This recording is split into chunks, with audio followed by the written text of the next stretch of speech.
내가 예루살렘에 이르러 머무른 지 사흘 만에 내 하나님께서 예루살렘을 위해 무엇을 할 것인지 내 마음에 주신 것을 내가 아무에게도 말하지 아니하고 밤에 일어나 몇몇 사람과 함께 나갈새 내가 탄 짐승 외에는 다른 짐승이 없더라. 그 밤에 골짜기 문으로 나가서 용정으로 본문에 이르는 동안에 보니 예루살렘 성벽이 다 무너졌고 성문은 불탔더라. 앞으로 나아가 샘문과 왕의 못에 이르러서는 탄 짐승이 지나갈 곳이 없는지라. 그 밤에 시내를 따라 올라가서 성벽을 살펴본 후에 돌아와 골짜기 문으로 들어와 돌아왔으나 방백들은 내가 어디 갔었으며 무엇을 하였는지 알지 못하였고 나도 그 일을 유다 사람들에게나 제사장들에게나 귀족들에게나 방백들에게나 그 외에 일하는 자들에게 알리지 아니하다가 후에 그들에게 이르기를 우리가 당한 곤경은 너희도 보고 있는 바라. 예루살렘이 황폐하고 성문이 불탔으니 자 예루살렘 성을 건축하여 다시 수치를 당하지 말자 하고 또 그들에게 하나님의 선한 손이 나를 도우신 일과 왕이 내게 이른 말씀을 전하였더니 그들의 말이 일어나 건축하자 하고 모두 힘을 내어 이 선한 일을 하려 하매 호론 사람 산발랏과 종이었던 암몬 사람 도비아와 아라비아 사람 게셈이 이 말을 듣고 우리를 업신여기고 우리를 비웃어 이르되 너희가 하는 일이 무엇이냐 너희가 왕을 배반하고자 하느냐 하기로 내가 그들에게 대답하여 이르되 하늘의 하나님이 우리를 형통하게 하시리니 그의 종들인 우리가 일어나 건축하려니와 오직 너희에게는 예루살렘에서 아무 기업도 없고 권리도 없고 기억되는 바도 없다 하였느니라. 아멘. 이미 보도를 통해서 아시는 것처럼 탈레반 무장 과격 세력이 아프가니스탄을 장악함으로써 전 세계적으로 많은 사람들이 염려하고 또 그 땅에 있는 그리스도인들을 위해서 안타까운 마음으로 기도하게 되었습니다. 우리가 잘 모르는 사이에 지난 몇 년 동안 아프가니스탄의 지하교회, 가정교회는 상당히 가파르게 상승하고 또 발전해 왔다고 합니다. 그래서 많은 분들이 어려운 과정 가운데에 신앙을 지켜오고 있었는데 이번에 이 어려움으로 인해서 너무나도 아픈 고통의 소식들이 들려오고 있습니다. 우리 모두가 다 함께 열심으로 기도해야 할 일이라 여겨집니다. 한 주간 동안 들려오는 이 소식들이 제게도 참 아프게 다가왔습니다.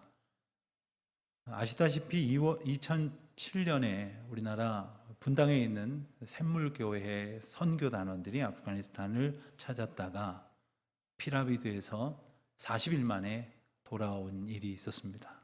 과정에서 두 분이 결국 희생되었었죠.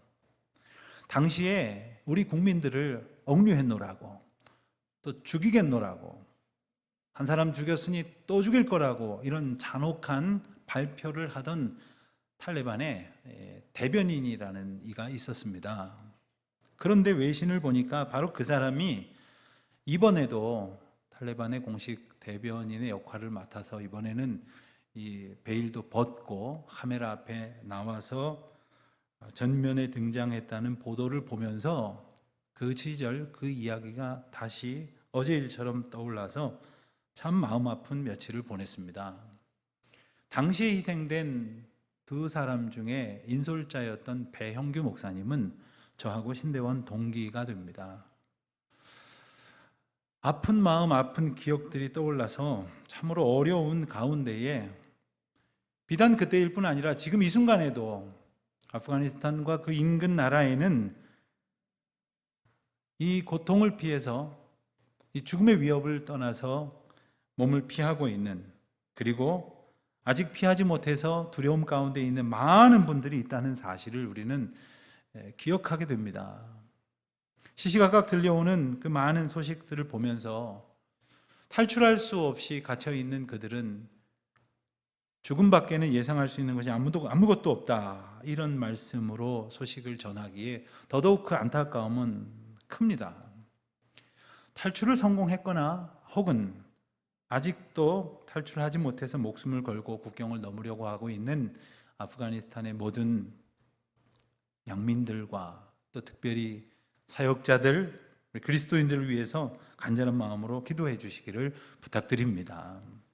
우리 마음이 이럴진데 사실 비교할 수 없을 만큼 더 마음 아픈 분들이 있습니다. 바로 아프가니스탄 출신의 전 세계에 흩어져 있는 자유민들입니다. 신앙을 가진 그리스도인들입니다. 그 민족 가운데에 배출된 선교사님들과 목사님들입니다. 지금 그분들은 세계 시시각각으로 전파되고 있는 이 고국의 소식이 얼마나 애달프게 들려질까요? 얼마나 눈물을 흘리면서 그 소식을 듣고 있겠습니까?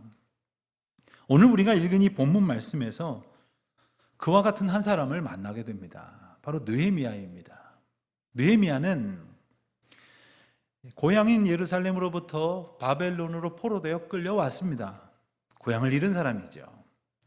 그리고 그곳에서 열심으로 살아가던 중에 다행히 인정을 받아서 바벨론에서 페르시아로 이 제국이 바뀌면서까지도 그 일을 감당했을 뿐 아니라 왕의 술 맡은 관원장이라는 높은 직책을 맡고 일을 하는 중에 있었습니다.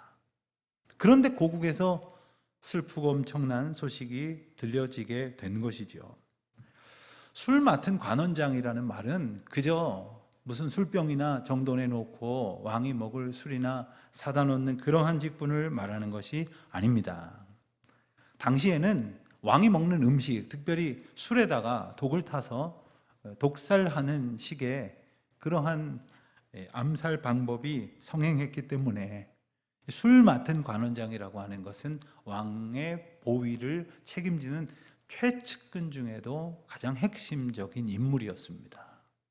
포로 출신인데, 이방 나라 출신인데도 이와 같은 인정을 받고 있었다는 거죠. 어느 날 왕 앞에 선 느헤미야를 보고 왕이 이렇게 물었습니다. 안색이 별로 좋지 않구나. 아파 보이는 것 같지는 않은데 무슨 걱정스러운 일이라도 있느냐? 이렇게 물었습니다.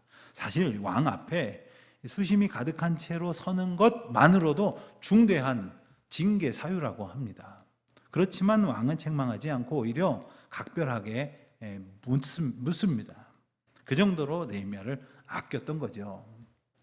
느헤미야는 기도하는 마음으로 근심의 이유를 알게 됩니다. 고국에서 들려오는 소식, 즉 예루살렘이 회파되어지고 그 성벽이 무너지고 그리고 성문이 불탔다는 이야기를 전해 드립니다.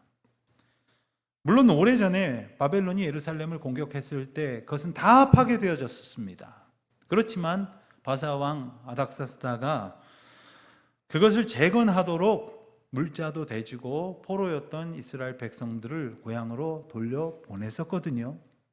그러나 그들은 그곳에 이미 오랜 세월 동안 정착하고 있었던 이방 방해 세력의 회방으로 인해서 그 성벽을 재건하는 일을 이루어내지 못했습니다.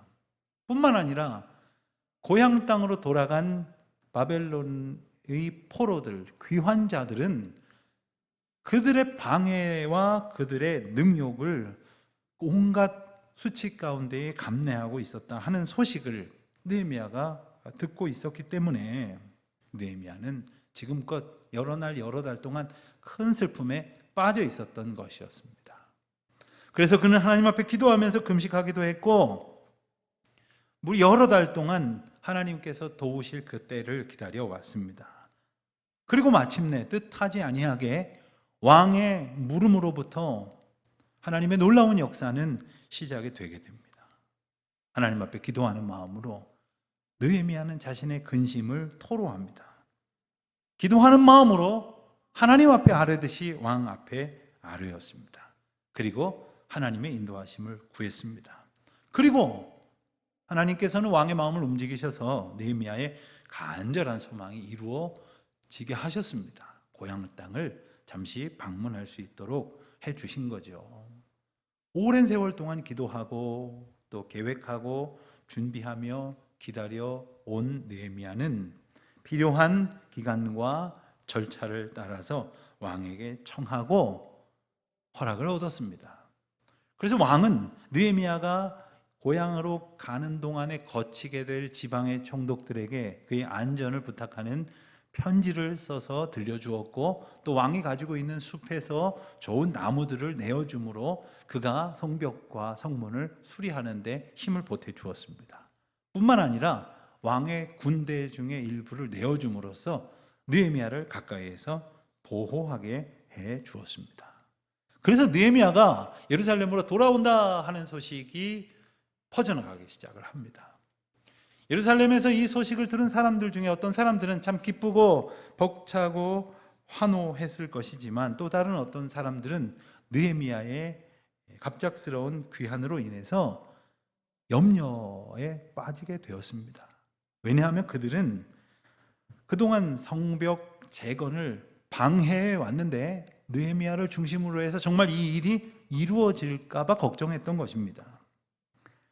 그들은 이스라엘 백성들의 회복과 예루살렘 공동체가 공교히 서 가는 것을 바라지 않았거든요. 그들 향해 적대감을 가지고 있었습니다. 왜냐하면 방해자들은 이미 그 가운데에서 상당한 권력과 또한 상당한 이득을 점하고 있었기 때문에 그랬습니다. 오늘 본문에서도 대표적인 방해꾼 몇 사람의 이름을 우리가 읽게 되는데, 호론 사람 산발랏이라고 하는 이는 이미 사마리아 지역의 총독의 지위를 차지하고 있었고, 또 도비아라고 하는 사람은 암몬 지역을 실질적으로 관할하고 있었습니다. 그러니 이들은 예루살렘이 안정되거나 강성하게 되는 것을 원하지 않았죠. 이런 정치적인 역학 관계를 느헤미야도 간파했던 것입니다. 그래서 예레미야는 처음에는 왜 내가 예루살렘으로 돌아왔는지 아무에게도 말하지 않고 여러 날을 지내다가 조용히 오늘 본문에서 우리가 읽은 것처럼 성벽을 돌아보게 됩니다. 그리고 그 지역에 있는 리더들을 다 불러 모아놓고 성벽을 재건해야 하겠다고 하는 분명한 의지를 밝혔습니다.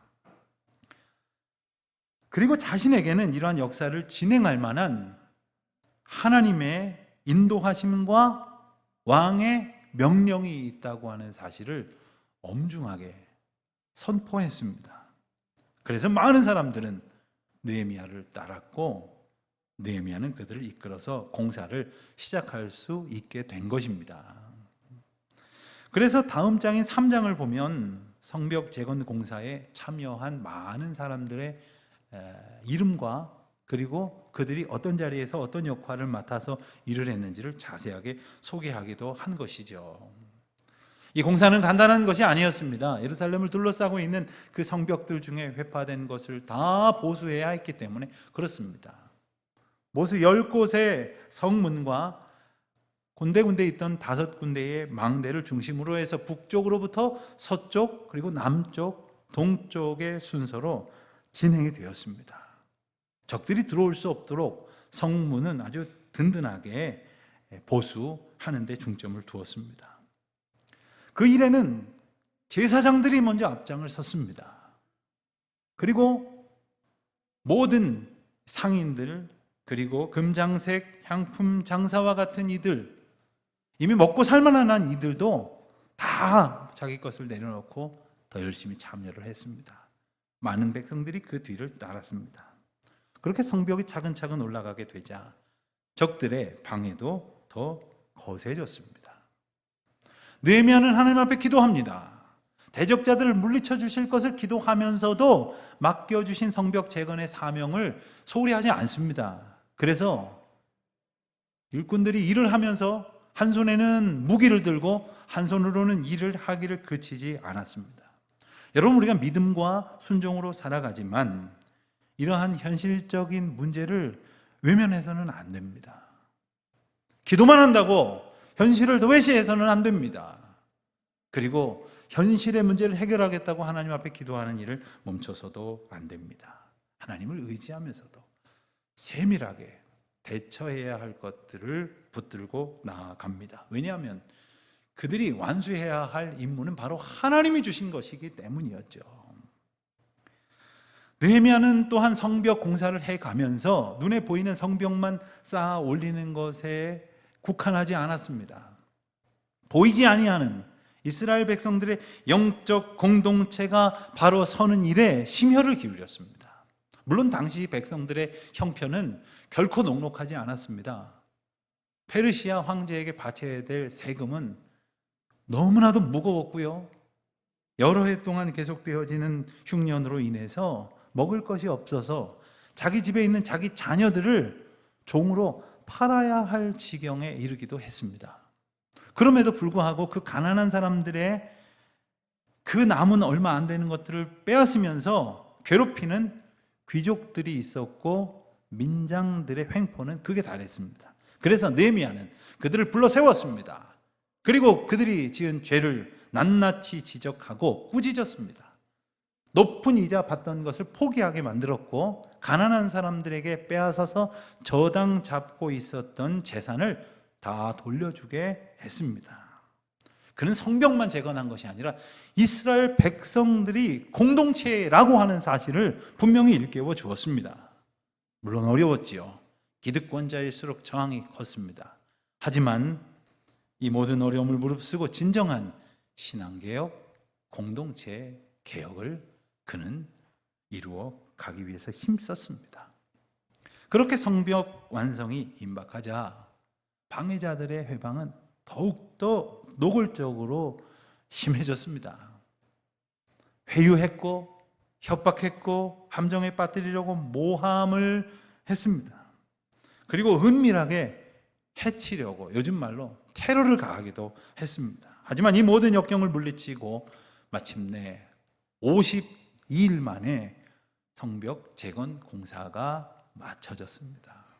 여러분, 수년 동안 1, 20년이 다하도록 그렇게 지체되었던 이 어려운 일들이 어떻게 이렇게 짧은 기간 동안 이루어질 수 있었을까요? 하나님의 도우심 가운데에 모두가 그 하나님 앞에 모였기 때문에 가능한 것입니다. 그리고 그 시작은 바로 고국을 향한 느헤미야의 사랑이었습니다. 성전이 회파되었다는, 성벽이 허물어지고 성문이 불탔다고 하는 이야기를 들으면서 그는 견딜 수가 없었어요. 그것을 향한 사랑, 그 백성들을 향한 사랑이 있었고, 그 사랑은 하나님의 마음인 줄로 그는 분명히 알았기 때문입니다.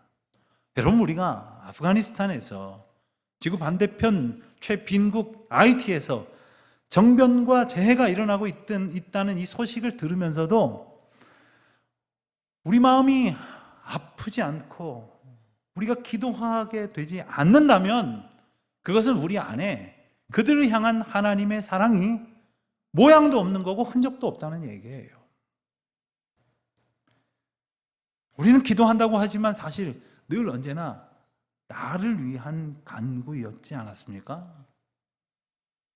그러면서도 내가 얼마나 기도를 많이 하는 줄 아느냐고, 하루도 기도를 쉬지 않는다고, 우리 교회에서 나만큼 기도 많이 하는 사람이 또 있겠느냐고, 그런 생각도 서슴지 않습니다. 그러나 그 기도의 모습 다 들여다보면 결국 내 만족이었어요. 내 생각, 내 기분이 기준이 되고 말았습니다. 하지만 온전한 기도라고 한다면, 하나님 앞에 바른 기도라고 한다면 그런 것들은 다 내려놓아지고 하나님의 마음, 하나님의 가르쳐 주심, 하나님의 인도하심과 하나님의 뜻이 기준이 되도록 변화되어져야 하는 것이지요. 어디 그런 기도가 드려지고 계신지 모르겠습니다. 이런 재미난 이야기가 하나 있습니다. 어느 교회 청년부를 목회하시는 목사님이 청년들을 목회하면서 보니까 기도를 열심히는 하는데 늘 언제나 자기를 위한 기도만을 하더랍니다. 그래서 하루는 이렇게 권면했답니다. 오늘 하루만큼은 나를 위해서 기도하지 말고 다른 사람을 위해서 기도해 봅시다. 중보의 기도를 합시다. 이렇게 권면을 했더랍니다. 그랬더니 요 앞에 한 형제가 앉아 있었는데 날마다 기도의 제목으로 자기 결혼하게 해달라고, 아주 결혼 잘하게 해달라고 그렇게 기도하던 한 형제가 이렇게 앉아서 기도 시간에 기도 소리가 너무 커서 목사님이 어떻게 하다가 듣게 되셨대요. 뭐 들으려고 들으셨겠어요? 그래서 뭐라고 기도하나 이렇게 듣게 되었더니 이렇게 기도하더랍니다. 하나님, 오늘은 제가 저를 위해서 기도하지 않겠습니다. 오늘만큼은 다른 분들을 위해서 기도하겠습니다. 제가 저희 부모님을 위해서 기도하오니 그분들이 저렇게 연로하신데 이제는 정말 예쁘고 참한 며느리를 보셔야 되지 않겠습니까? 알아들으셨어요? 그래요. 기도하면 뭐합니까? 하나님의 나라와 하나님의 영광은 관심이 없고 그저 나의 만족, 나의 평안함을 바랬다면 이제 우리는 하나님 앞에서 온전한 기도를 드리기 위해 변화를 소망하는 삶을 살아야 할 것이겠습니다. 그렇습니다. 하나님의 사람이 하나님께서 주신 마음, 그에 합당한 사명을 감당하는 첫 번째 원리는 바로 이겁니다. 기도입니다. 하나님께서 슬픈 마음을 주셨지만 기도하였던 느헤미야처럼, 어려운 사명을 주셨지만 기도했던 느헤미야처럼, 역경에 직면했을 때 기도했던 느헤미야처럼 오늘 우리도 하나님이 주신 마음과 사명을 붙들고 기도하는 우리 모두가 되시기를 바랍니다. 주님이 우리에게도 사명 주셨지 않습니까?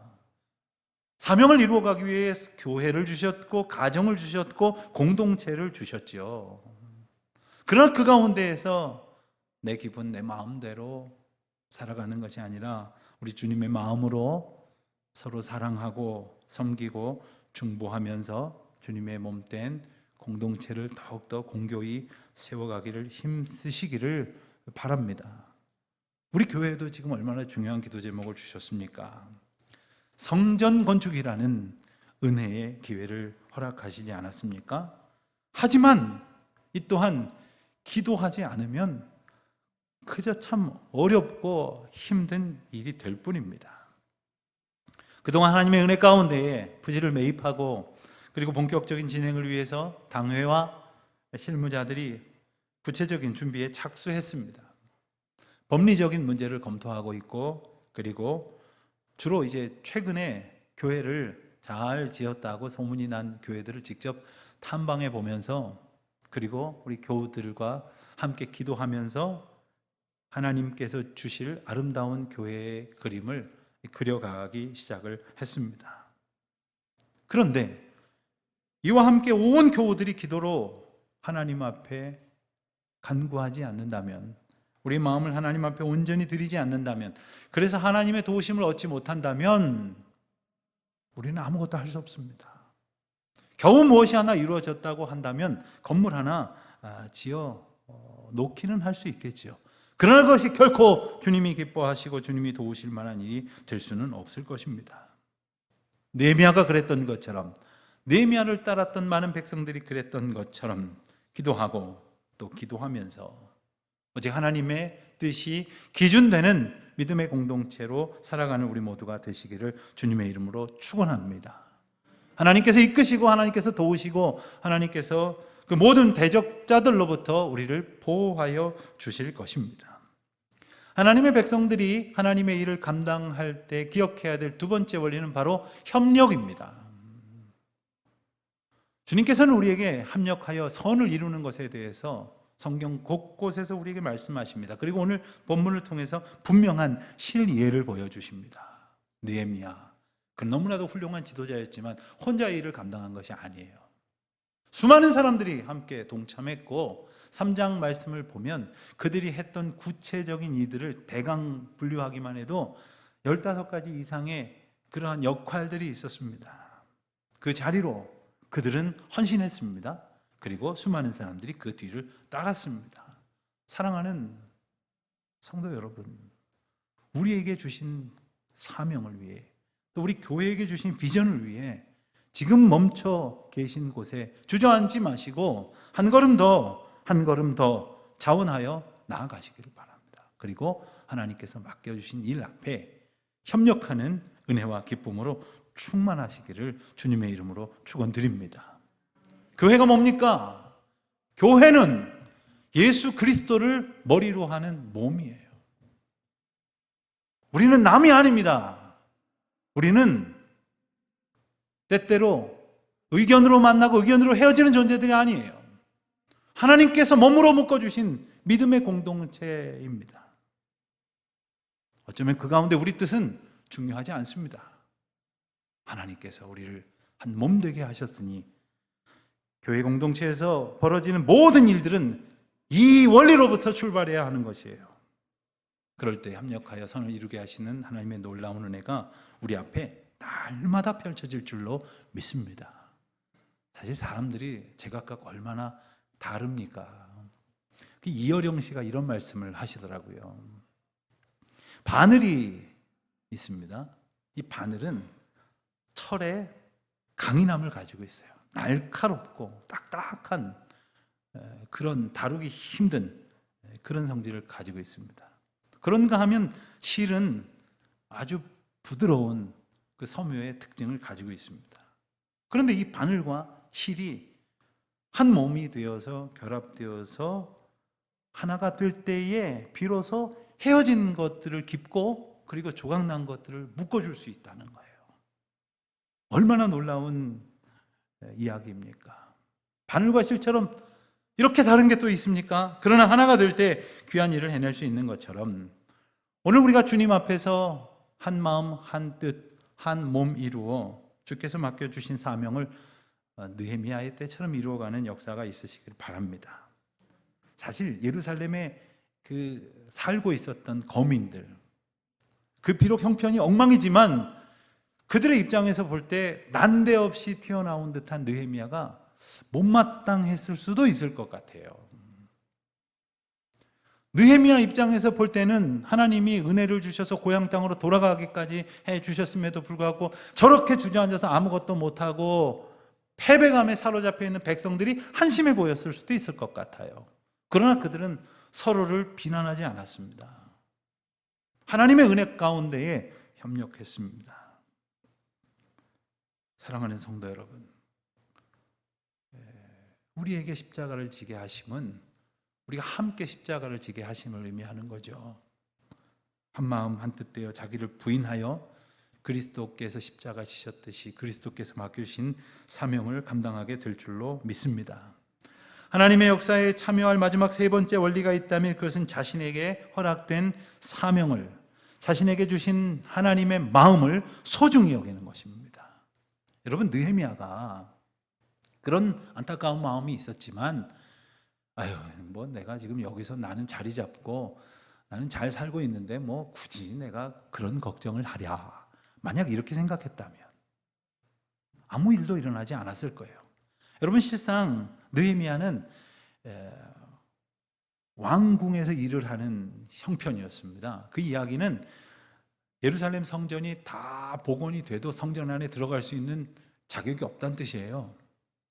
그러니 성전이 복원되든 성벽이 다 회복이 되든 예루살렘 공동체가 믿음으로 든든히 서든 멀리 있는 느헤미야는 어쩌면 남의 일처럼 여길 수도 있었던 일입니다. 그러나 그에게 주신 안타까움이, 그에게 주신 사모함의 마음이, 그 사랑의 마음이 하나님께로부터 왔다는 것을 그는 기억하고 그 사명에 응답하는 삶을 살았습니다. 하나님이 여러분에게 주시는 마음, 하나님이 여러분에게 주시는 사명을 소중히 여기는 우리 모두가 되시기를 바랍니다. 그것은 바로 은혜의 때입니다. 그것은 바로 하나님 앞에 영광 돌릴 소망의 때입니다. 얼마 전 어느 교회 건축위원장을 맡아서 헌신하셨던 장로님께 그 교회의 건축에 대한 이야기를 들은 적이 있습니다. 꽤 오랜 세월이 지났는데도 마치 어제 일처럼 아주 그냥 해맑은 얼굴로 한참을 하나님의 은혜를 간증을 하시더니 이렇게 말씀하시더라고요. 제 평생에 어떻게 이런 큰 은혜가 있을 수 있겠어요? 그렇습니다. 우리가 우리 뜻대로, 우리 마음대로, 우리가 계획하고 소원하는 대로 살자면 어떻게 이러한 큰 은혜가 있을 수 있겠습니까? 오직 우리에게 주신 하나님의 마음에 합당하게, 그리고 그 사명에 온전하게, 그리고 그 뜻에 순종하며 살아갈 때에 우리가 상상도 할 수 없는 큰 은혜 주시는 주님의 은총의 자리를 향하여 오늘 그 걸음을 내딛는 저와 우리 모든 성도님들 되시기를 우리 주님의 이름으로 축원드립니다.